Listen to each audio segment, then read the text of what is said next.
All right, I'd like to call the Washington County Commission meeting to order at this time. And we always like to start our meetings off with an invocation and a pledge. And today's invocation will be given by Alex Wilkie, a retired Baptist minister.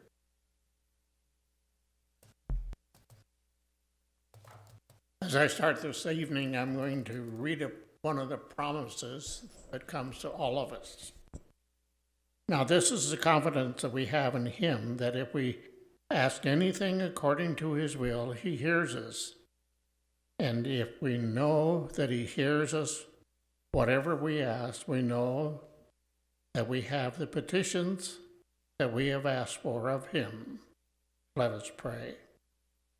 Almighty and everlasting God, help us to know You in the three glorious expressions of Your being, Father, Son, and Holy Spirit, that we may share in Your one and eternal glory.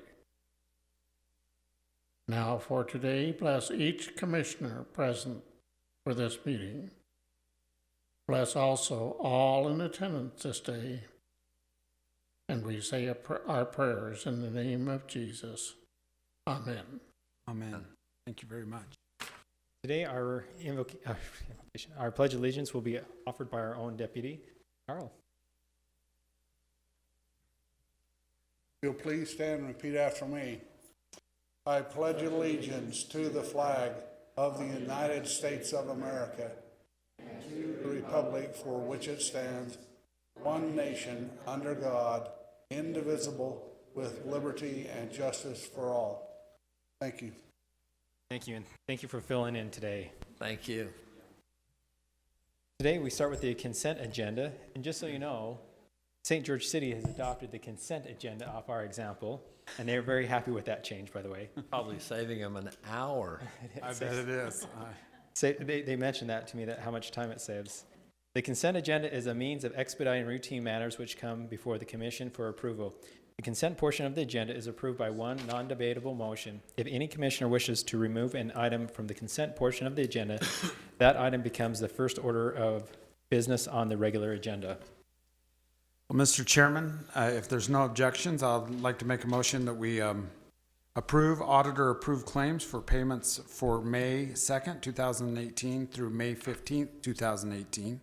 That we approve special commission meeting minutes of April 30th, 2018, and regular commission meeting minutes of May 2018. Approval of administrative adjustments of real property. Approval of administrative adjustments personal property. Approval of applications for tax abatements. And approval for settlement and deferment of property taxes. I'll second. We have a motion and a second. All in favor say aye. Aye. Aye. Motion passes. We'll move to our regular agenda. The first item is a presentation from the Community Education Channel and Mark Farnsworth. He's back there working, so he has to come in from working. He's a very diligent He's helping out. employee of Community Education Channel. College, actually. Or It is, yep. All right. university, I just Oh, myself. Yeah.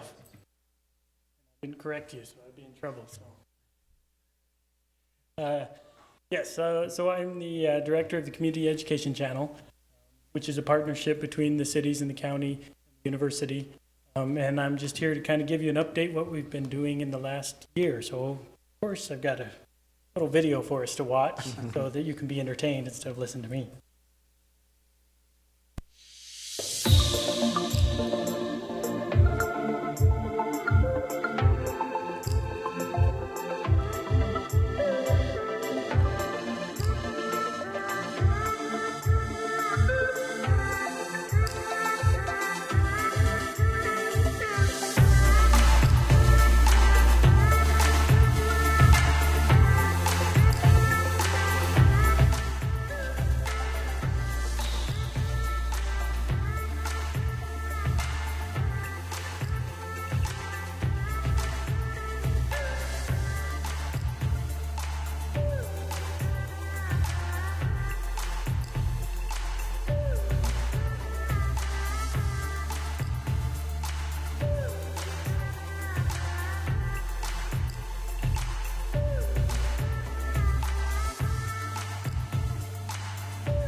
Carter Hill. Thank you, good job.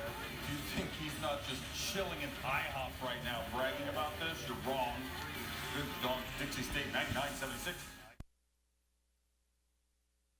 And so that last clip there, we threw that in because we sent that to ESPN and it made the top 10. 8 on their Scott Van Pelt, and it was number 3 on their Snapchat top 10.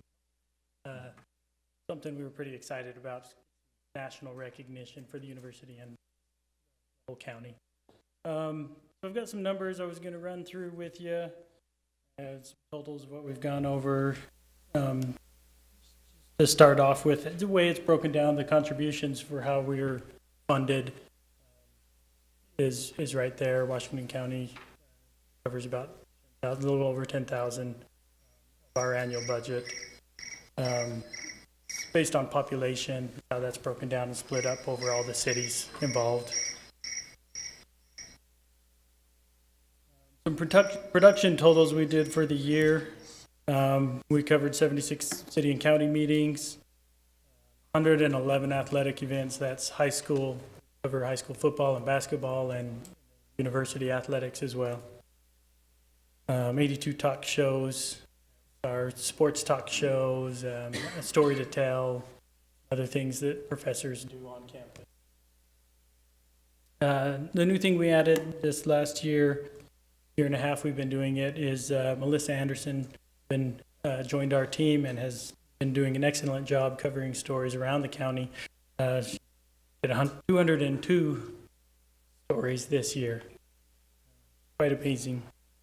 13 city and county events, beauty pageants, things like that. PSU events like commencement that we cover for them. 488 productions we did in the last year. Big part of what we do is to get students involved in the productions.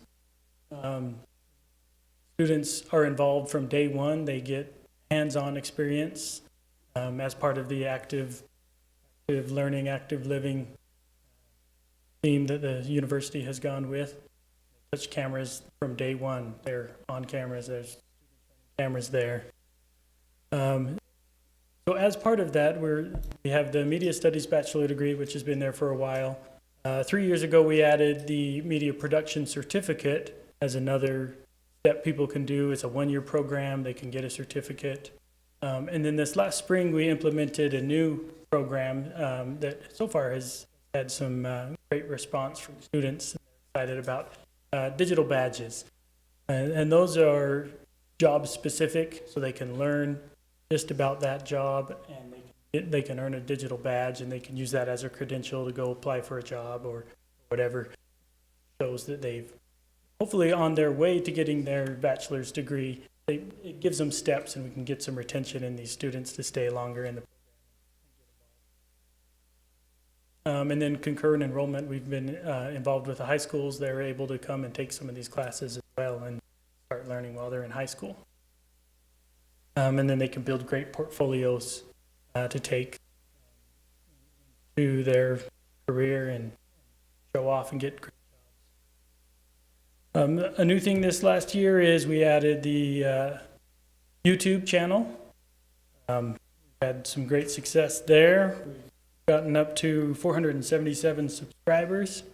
We've been viewed in 125 countries, so become quite worldwide, breaking those bounds of just being in the county. And our YouTube address, just for reference for you, is youtube.com/education channel. So the great thing about YouTube is it finally gives us a chance to kind of analyze what people are watching. So we haven't had that before, so this is the first year. So we'll be able to start doing some comparison data, see where we're to. But in this first year being on YouTube, we've had 128,000 views on 624 videos that we've uploaded to YouTube or done live streaming, which is 634 minutes that people have watched. So it gives you great details, and we can break that down and gives you who's watching too. So our top 2 watched videos Sorry, it's not county commission. Dang it.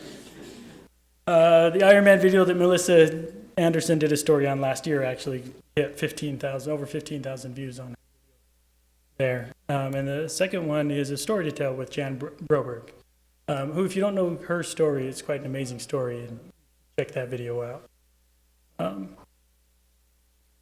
Our top 2 live productions, so it gives us separate analytics for a live production. Those videos were not done live, they were uploaded post, but we can see what people are watching while the event is happening. Our top one is football, high school football, Desert Hills. We had 921 on that, and our second was another football game, Peak.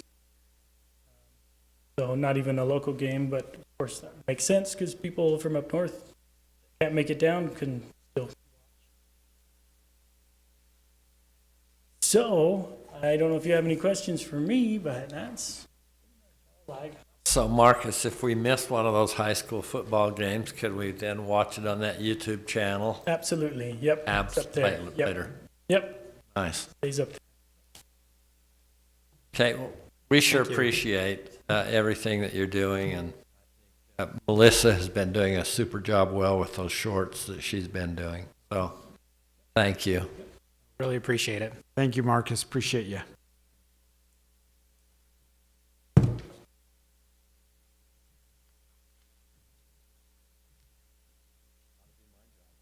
Oh, I don't. We don't. All right, we have another presentation from our Washington County Agriculture Department Committee, Nikki Hancock. Thank you for coming.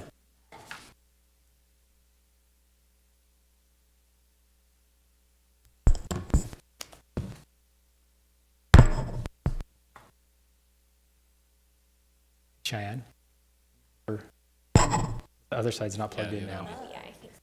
Oh, that's supposed to. This is why I don't do this.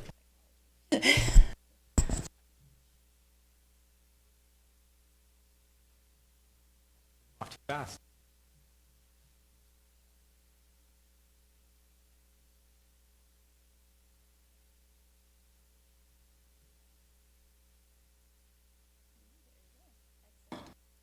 Okay, well, gentlemen, thank you for having me here today.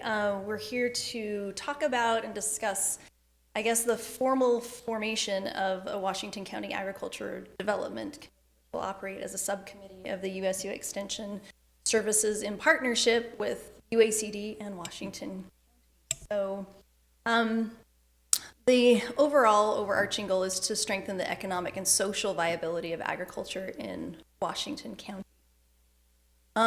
We've met for over a year now in sort of an informal collective of different stakeholders and have talked to a lot of our agricultural producers and families, and these are some of the challenges that we see that they're facing here in Washington County. Obviously, clearly, land prices and urban growth are squeezing out a lot of our agriculture, and it's very difficult for agricultural lands to remain as such, and we recognize that that's not even feasible nor maybe even desirable as our community changes. When my family moved here in 1978, 79, there was one stoplight in town and everybody was growing alfalfa and had horses, and that's the way that we lived and that's the way that it was. Times have changed, but we do see a diminishing knowledge of growing practices that are leaving us and that we're losing as one generation transitions to the next. Water rights, of course, are always a big issue at the center of every developmental question for our county. We've also determined that consumers lack knowledge of local products and producers. Like, they would buy local if they knew where to find it. Producers and our farmers and ranchers feel somewhat isolated. They're so busy in the daily work of what they do that they're not very connected to a broader community. And then we have other county issues, which we think that intergenerational poverty is something that we could be a big part of helping to work with and be partners in solving.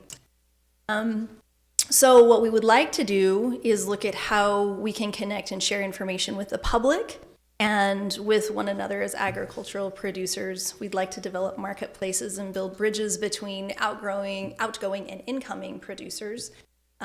We'd like to be heavily involved in education and become an advocate for producers with the municipalities, with the conservation district, the water conservation district, and political representatives on a state and national level. And we'd also like to provide tools and resources for estate and land transition planning for families.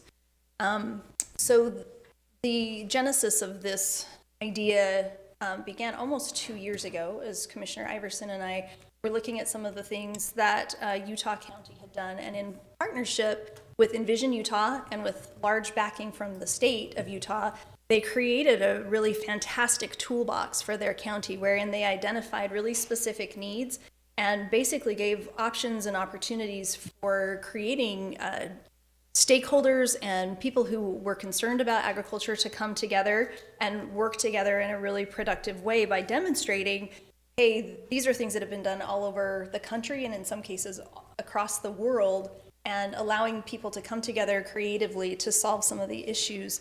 What they found in their work with Envision Utah is that agriculture, while we see it shrinking in a lot of ways in our state as we have such a vibrant economy, it's still something that's really important to the people, and they've got a lot of surveys that back up through the Envision Utah work that demonstrate that this is something that voters care about and that people still care about. They want to know where their food is grown, and I think there's even a groundswell of that happening socially right now. So what we've done so far is we've broken this down into, there are a lot of things that we could cover, but we've broken it down into 3 main areas that we'd like to focus on and would like your help and support with. The first emphasis is in marketplace development, where we can connect consumers with producers. Second of all, that we can develop new and economically sustainable models of opportunities for existing and future agricultural producers and create broader food sufficiency and hunger relief within Washington County. The interesting thing is just even in some of these preliminary conversations as we've begun to test the water and to start to talk to people and ask what it is that they really need, is that already we're finding all kinds of cool ways that things overlap and connect. For example, one of the first things that came up was that we have people who are in beef production but nowhere to process their meat to get it to a local market. And so by something as simple as bringing down a meat inspector and creating a pathway, which could be its own business in and of itself, we would be able to streamline a process and perhaps create a whole industry. So we recognize that, and the reason why I'm starting here with a marketplace development is that all of this has to be economically viable. It has to make sense from an economic standpoint. We're not just going to throw money after a dying industry. It's how do we look at ways to innovate and be more creative with the resources that we have. Our second emphasis is on land use, preserving and developing farmland wherever it's feasible with public and private partnerships, and providing resources for succession planning, then influencing our municipalities and our local representatives to adopt ordinances, zoning, and laws that are agriculture friendly. So there's no way, again, we don't want this to be another government program. Doesn't really make sense to just add levels of bureaucracy. We really want this to be a groundswell. Oh, darn it. Sorry about that. Where we are connecting with the people who are doing this as their livelihood and creating resources around them, but again, in ways that make sense with public-private partnerships. And our third emphasis is community education, engaging with our current educational programs and organizations that already exist to focus in on the production practices in our region. I mentioned alfalfa production. That's what my dad used to do on our family farm for years and years and years. He grew alfalfa. Stopped doing it a long time ago, but we don't need alfalfa in this county anymore, but what could we do with our own microclimate? There's a lot of things that we're not growing here in our county that we could grow in this county. For example, we could do microgreen production on a year-round basis. And, that's one simple idea of ways of looking at, okay, we don't need maybe 200 acres of alfalfa. We could produce on 5 acres something that is actually more market friendly and is in a high demand right now. And of course, establishing pathways for our next generation of agricultural producers to become farmers and ranchers if they so choose.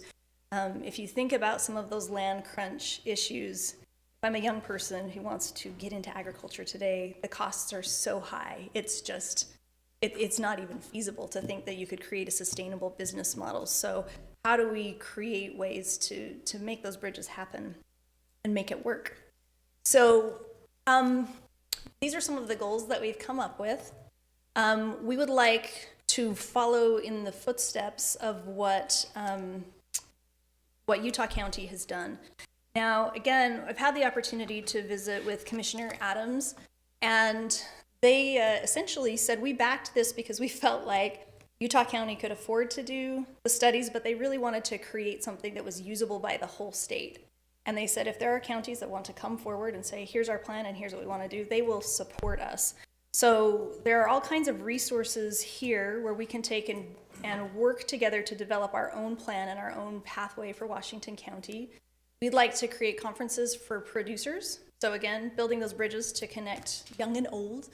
There has been a strong interest in the formation of a cooperative, an agriculture cooperative, where we may even develop our own county brand.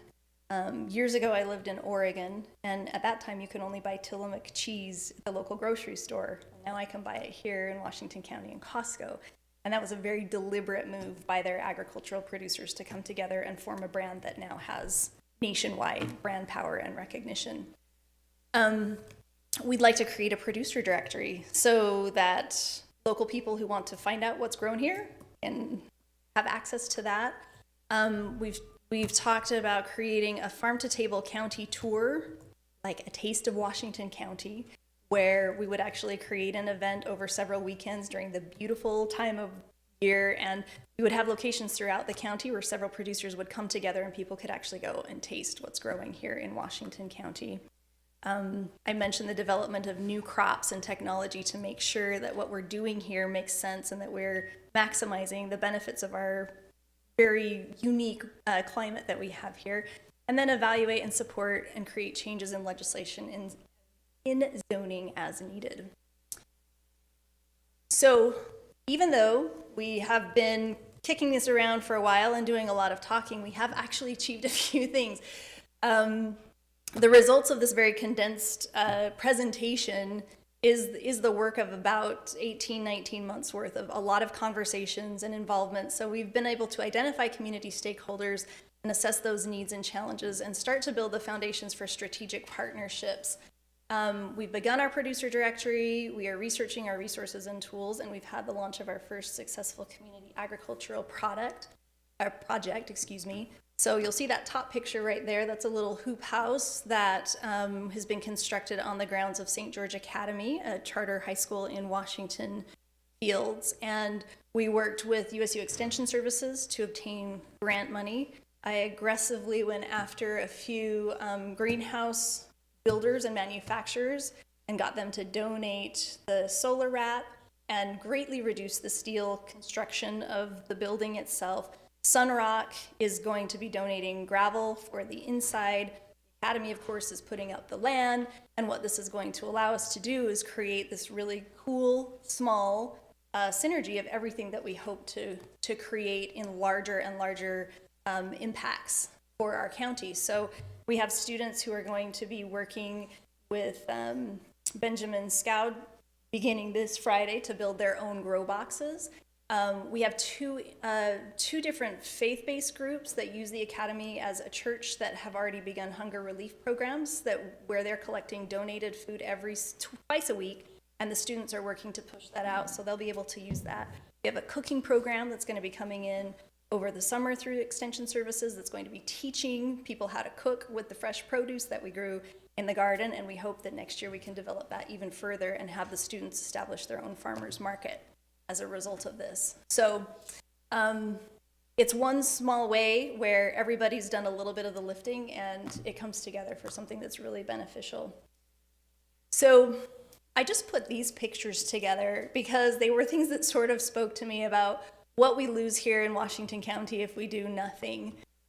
We have a lot of rich heritage and a lot of wonderful opportunity, I think. And the picture right up there, that's maybe some of you know my dad up there in that tractor, and that's my little boy driving through one of the Salisbury neighborhoods that used to be the Cannon's Dairy Farm.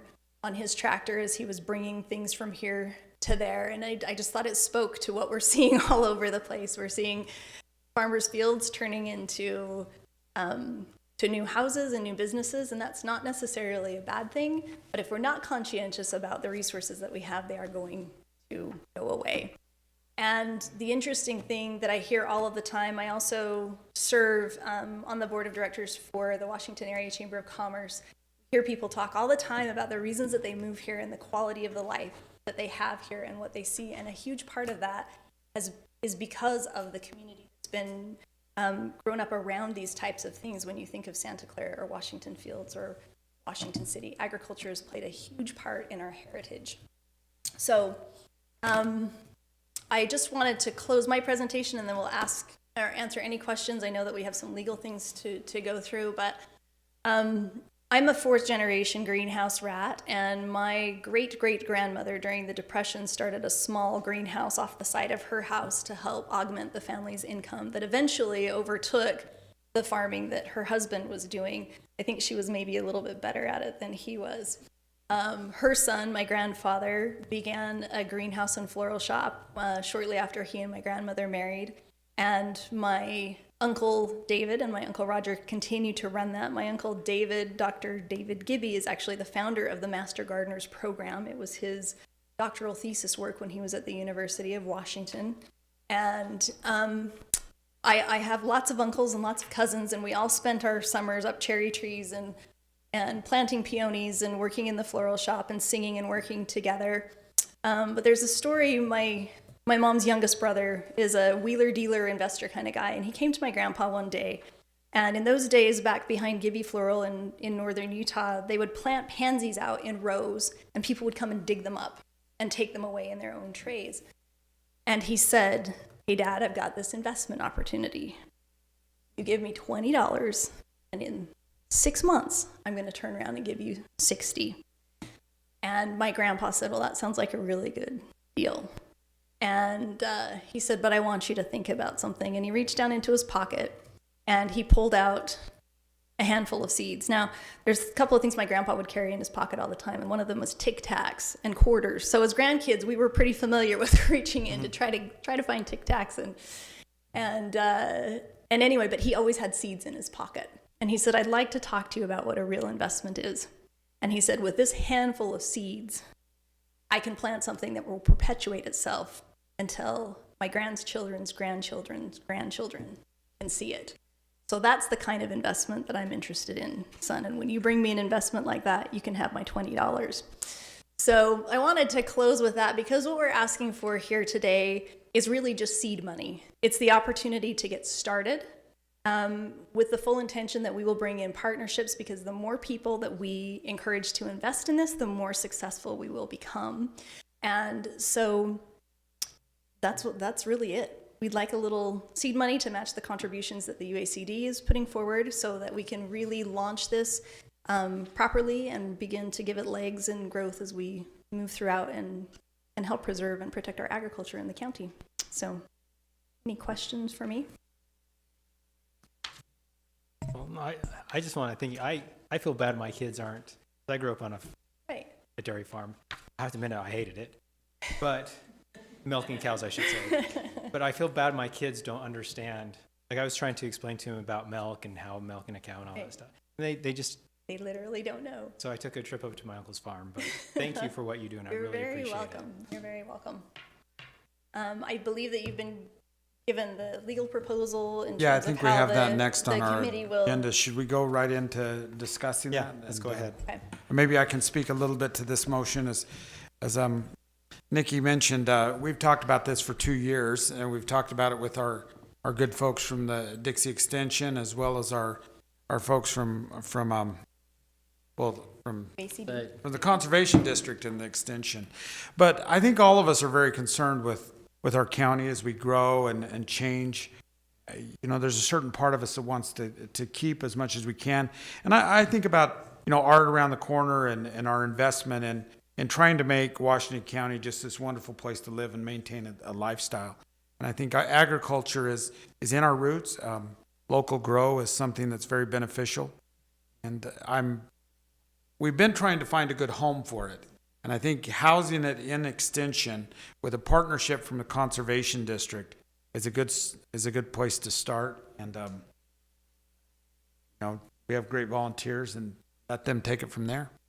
So, And I think Nikki is very representative of her family. I've known Larry and Susan, and they've done a successful greenhouse. And then Susan's been involved in everything. Mom's on our library board, and knows however many other boards. And so I think this is a great idea, and we've got some great partnerships lined up to offer great stewardship for this. And so I would be happy to second the motion. And have you made your motion yet in support of the resolution? I'll just say one last thing. So we're creating we're creating a line item in the Extension budget.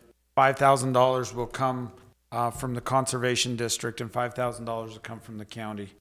And how it'll function, and we'll leave the Extension folks to operate it, and it'll continue to be a subcommittee under the Conservation District. So it's for anybody. Is that a motion?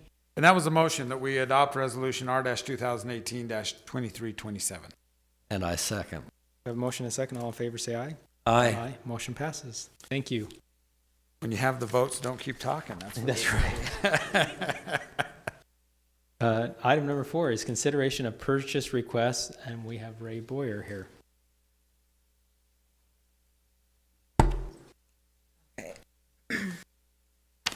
The first one we have is for our emergency services. It's for the Hurricane Valley Fire for reimbursement for radios and encryptions upgrade software. And that is the amount of $22,316.83. The next one is HP ProBook notebooks for the library, the total of 23 of them for a total of $22,237.09. Oh, and part of that is grant money. And then the next one is for the roads department. It's reject wrap. It's basically extra road materials that they were able to buy at a discounted rate, and have some extra for future road projects. And that is a total of $50,000. And the next few are for the sheriff's office. The first one is a blanket purchase order for maintenance and supplies. Oh, and that is for a total of $15,000. The next one is a blanket purchase order for commissary supplies and a total of $40,000. And the final one is for a driver's license scanning site license for a total of $20,995. And that is all, unless there's any questions.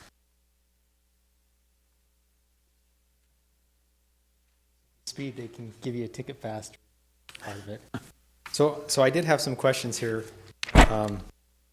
about the library notebooks. Oh, Joe, I got an email on it. Would you come up and kind of help explain that?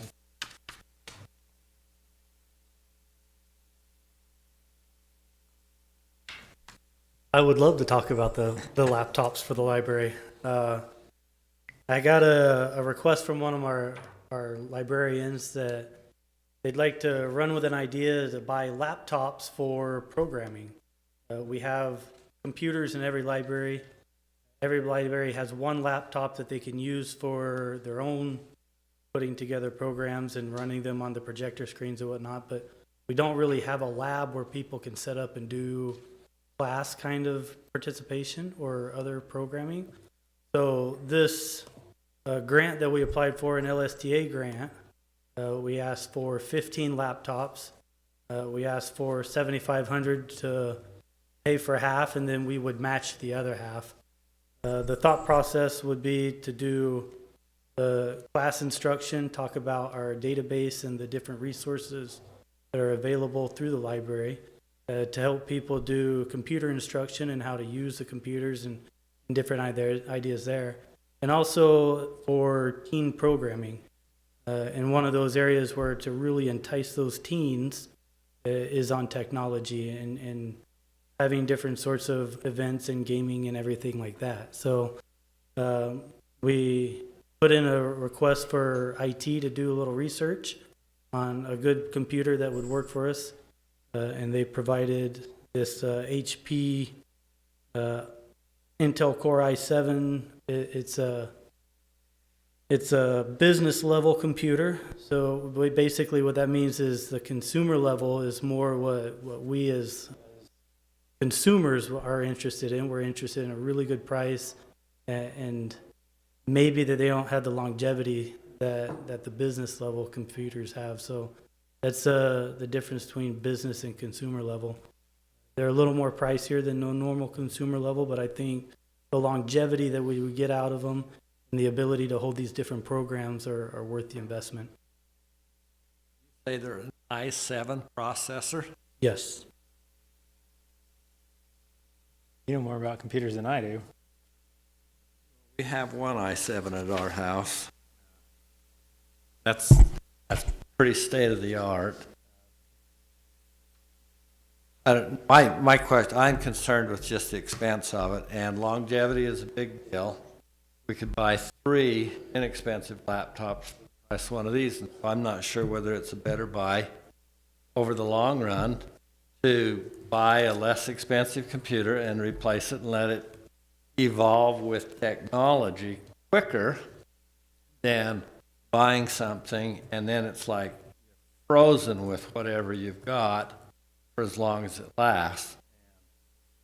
Haven't made my mind up on this. It's I think what Joel is doing and recommending is excellent. I like that he's work state library grant. I'm just torn with paying $1,000 for a laptop that is going to be, and I'm not talking about the ones that will be under library control. There would be 8 of those. It's the 15 that would be used in community classing and teaching courses, whether or not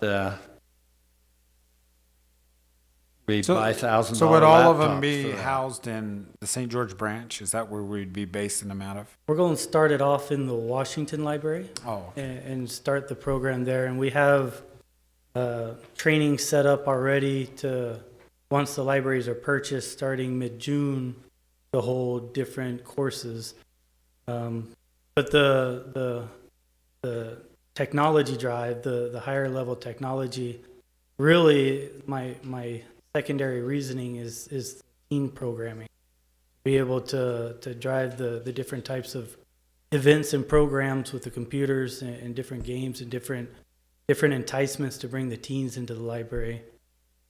It's a dual purpose. I like the power and the ability now, but also in the long run, if we buy a lower level one now, like you were saying, we'd be purchasing not too long down the road a replacement just to have the same kind of base level experience.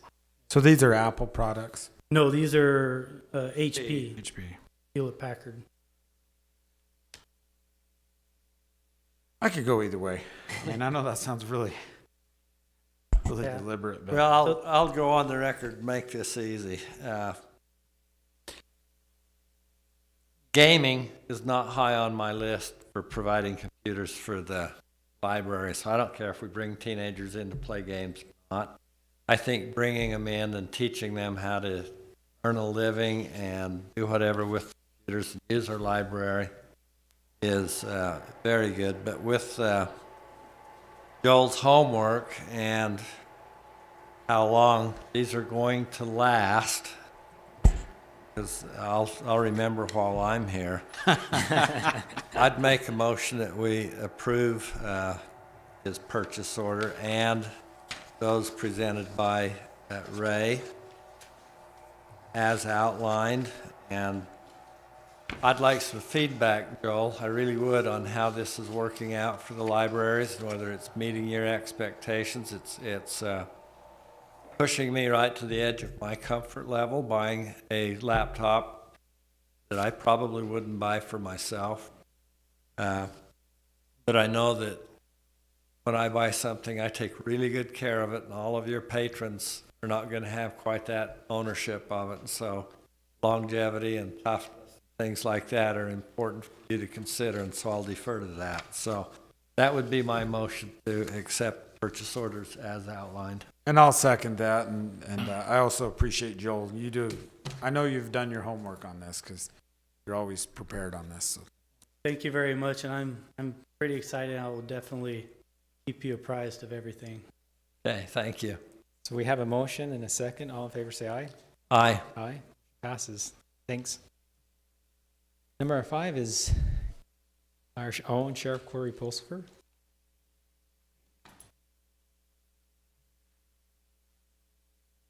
I was going to say, I should probably thank Joel for taking up the time. You didn't ask anything about the other purchases that had my name attached to them. Yeah, come to Thanks, think of Joel. it, there's a lot bigger ones than that one. What's that? There's other bigger. It's the one about how they can read your driver's license now. Yeah. It's okay, Sheriff. I was emailing Natalie about some of them. We're going to follow up with you after. Well, on the driver's license one, just so you know, it is actually a module that attaches to the Spillman. It's already being used by some of the other agencies that just basically, with the new driver's license, with the scanner, they just hit it, it autofills for whether it's a citation, accident information. But we've also found out that we can use it when the individuals come in for visiting and stuff at the booths, because they do that little background check that actually hooks to the system and preloads all that. So it's a lot of time saving for the employees. Well, and I also, what I like, one of the reasons why I was for it is because of the accuracy. Yes. It makes it, our records will be more accurate. And so if somebody does get a ticket, it's going to help make sure it's accurate. So. On the search and rescue end of things, we've had, since the last report, let's see where we at, April 16th through May 14th, we've had 14 additional search and rescue calls, bringing our total to 45 so far through the year. A little bit ahead of schedule on things, but we responded to a lost hiker, Oak Grove, 30 man-hours, 50-year-old that got lost while hiking with friends. He had some physical disabilities that made it difficult for him to hike out. No food or water. He was located by search and rescue about an hour and a half after our response and taken back to IC, checked by EMS, and then was released back to his friends. We assisted on an injured hiker in Red Cliffs recreational area. Male had broken the lower leg, saw an EMS hike the subject, located him, stabilized him, carried him out to Stokes for medical. Ill hiker in Red Cliffs, while in the process of rescuing an injured hiker, they were notified of a female up the trail that was having seizures. Responded to treat her. She was also placed in the Stokes and carried back to the ambulance for transport. Injured mountain biker on Little Creek Mesa, had wrecked, dislocated her elbow. Search and rescue with EMS responded, hiked just over a mile to get to her, got her stabilized, placed in the medical razor, transferred back to the incident command, and was transported to DRMC for treatments. A lot of these are medical assists. Ill motorist, Southwest Desert, missing child in Enterprise. On that one, they were able to locate the 8-year-old missing female, and I had actually spoken to Commissioner Renstrom on that night it was happening. That's not why I originally called him, but he was intentionally trying not to be found, so kind of made it a little bit interesting. Ill climber on Prophecy Wall that was having a medical issue. Responded to search and rescue, also with medical from out of Dameron Valley. Got her loaded up in the Stokes. It took quite a bit to get her down off, and then she was actually transported by Lifeline. We had 4 missing divers that went missing out at Sand Hollow. One of those days when it was really windy, choppy, they kind of got separated so they couldn't see each other's bubbles. 2 of the individuals came up on the backside of the island where they were out of view from the guy that was on shore trying to be their safety officer. Able to locate all 4 of them, get them all back, no injuries, no issues, but had a lot of people nervous for a while. Injured hiker down in the Virgin River, and actually Chief Coleman. Yeah, but you hiked in and I did not. He actually went over the cliff down in and was able to locate the individual, get him stabilized. We used search and rescue to then take the side-by-sides and go up the river to be able to get to them and then transport them out through the Babylon side. They'd actually gone in from the Hurricane site there by the golf course. But The next one was with the Ironman search and rescue with their dive team and with water worked, and they actually run the water portion of it with all the different personnel. Almost 150 different volunteers that come out that are either certified with lifeguard status or diving or different things. We actually have volunteers that come down from the other counties to help us with this. This event was a little bit larger than some of the others as far as the number of participants. Search and rescue only pulled 20 subjects out of I think it was 27 or 2,800 participants. There's only 20 individuals that were pulled from the water for exhaustion or hypothermia or other medical issues, but none of it not life-threatening. So that portion of it went really good. I understand the rest of the race went very well as throughout the rest of the community. So we've got a total manpower on this last report of 417 donated hours just on actual call-outs. We really appreciate them and all that they do. A lot. Be nice if you could give them a weekend off. I'm not sure you can do that. It would be nice to have a weekend off. Yeah. Yeah. Oh, We appreciate Thank you so you much. and the search and rescue team and all of the support that your agency provides for volunteers, and the service they provide to our community. well, thank you. Make sure Thank they know you. we appreciate it. Appreciate you, Sheriff. Item number 6, consideration of ordinance number 2018-1115-0, an ordinance rezoning a certain portion of real property in Vale, Washington County from A10 agriculture 10-acre minimum lot size zone to RE20 residential estate, 20,000 square foot minimum lot size, zone here fully described in this ordinance.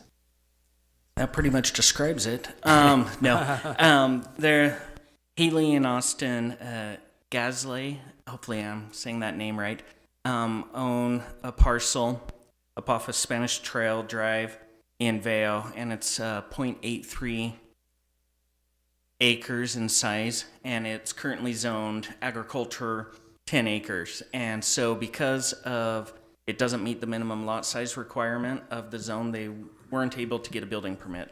They're wanting to construct a home and needed to go through the rezone process to bring the property into compliance. They are requesting an RE20 zone, which is residential estate, 20,000 square foot minimum lot size. It was reviewed by the Planning Commission in their meeting last week. A public hearing was held. No one spoke against it. Haley is pregnant and was very emotional, and I think that also played a little bit into how quickly the Planning Commission was ready to recommend approval of this so they could get building their home. But staff reviewed it, and the Planning Commission, we recommend approval of it. So why wasn't this just grandfathered in? Like why? Well, what we've done is, so we have grandfathered in lots, but the zoning hasn't always been grandfathered in. So and because the use changed, so people are able to, with state code, people are able to divide property up in ag, but it's once they come in and remove it from the ag, so building the home would trigger that to remove it from the ag, so then they have to bring into compliance. I thought grandfathering was a really good term that you used, Commissioner, because they received this lot from her grandfather. And I attended the Planning Commission meeting and he spoke. Haley was just really so emotional she couldn't hardly talk. But Lonnie Hafen did a really good job of explaining the parcel and how he was not getting any younger either, and it would be a benefit for him to have a granddaughter nearby. But this is a nice 20,000 square foot parcel, which would be two nice city lots in St. George. But it was well received by the Planning Commission, and nobody spoke in opposition to it, as Scott stated. And so, based on that, and listening to the testimony of the grandfather and Haley, I would make a motion in support of ordinance number 2018-1115-0, an ordinance rezoning a certain portion of real property in Vale, Washington County from A10 to the RE20 residential estate, square foot minimum lot size, zone hereinafter fully described in this ordinance, and that would be my motion. And I'll second that motion. So we have a motion, a second, all in favor? Aye. Aye. Motion passes. Thank you. Thanks. Item number 7 is consideration of resolution number R-2018-2328, a resolution approving the execution of an agreement between Washington County and CBM Management Services for jail commissary and our own sheriff.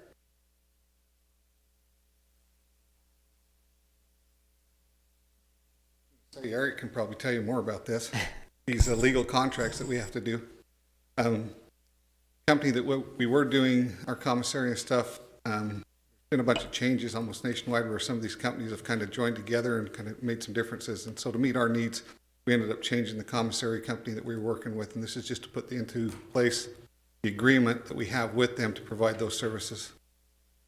You already approved the money to spend, so.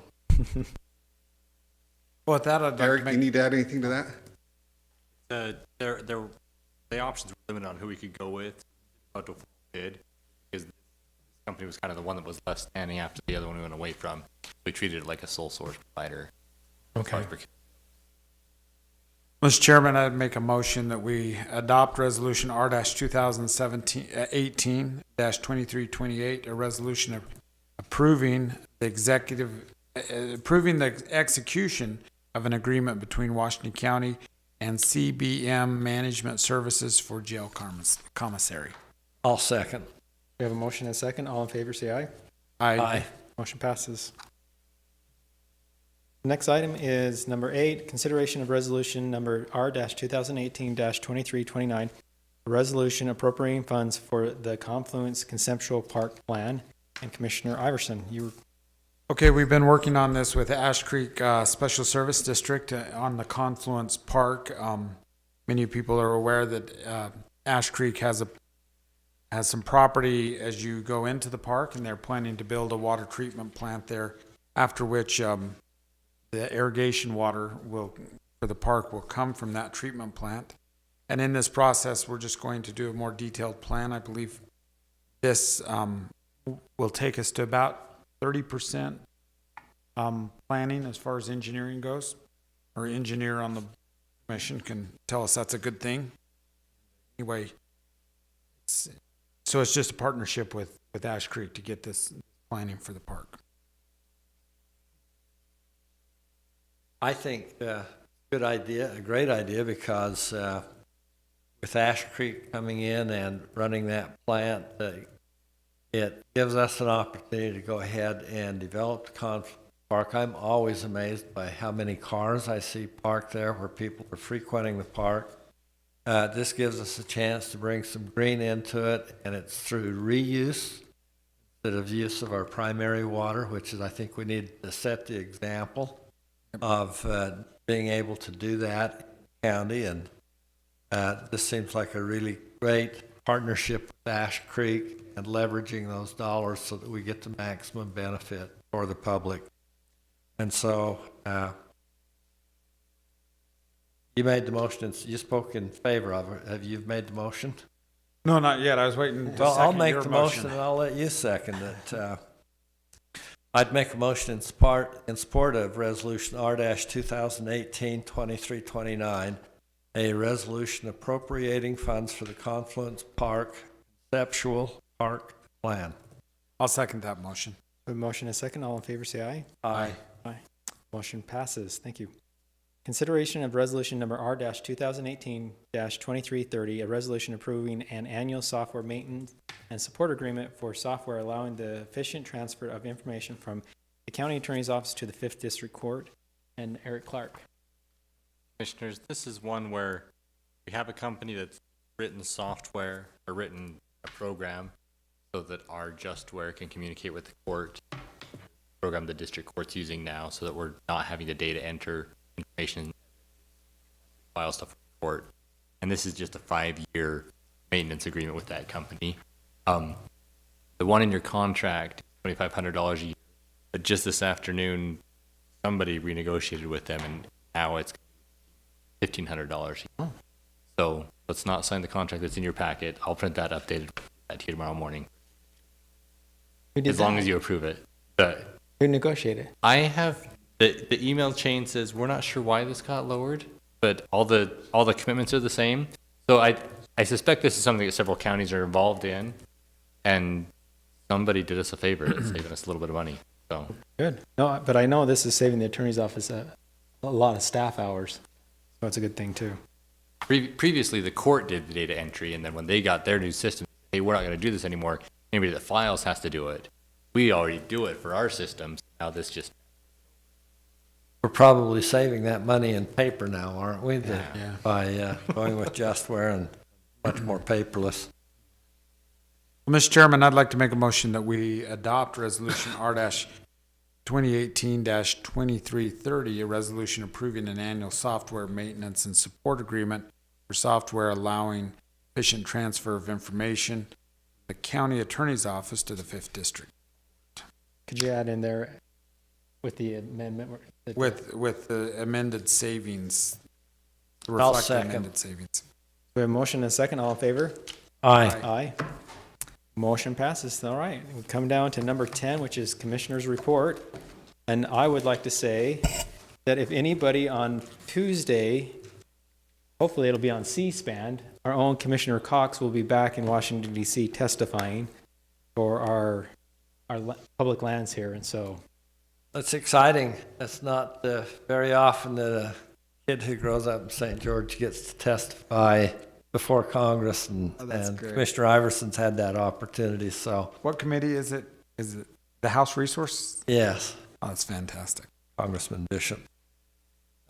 Anyway, it's going to be exciting and a learning experience for me, and I appreciate all that Eric and others have done to provide some coaching and training for me so that I can go back there and represent us well. So thank you, Eric.